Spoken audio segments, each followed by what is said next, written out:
خانوم معمولا از رابطه به راحتی در نمیاد، حتی اگه اون رابطه سخت باشه، پر درد باشه، پر تردید باشه، ما دلمون میخواد تا لحظه آخر درست کنیم.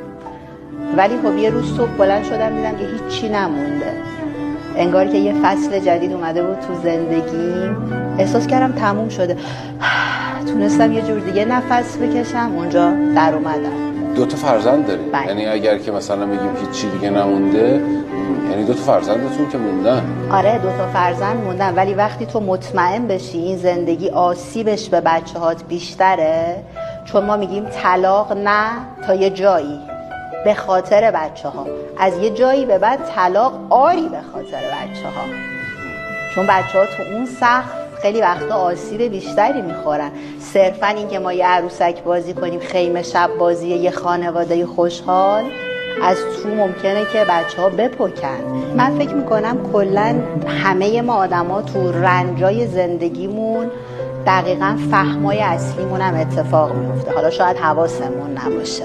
برای منم مثل همه همین جوری بود، یعنی من 6 سال در اوج جوونی هیچ ارتباط حتی در حد یه SMS نداشتم.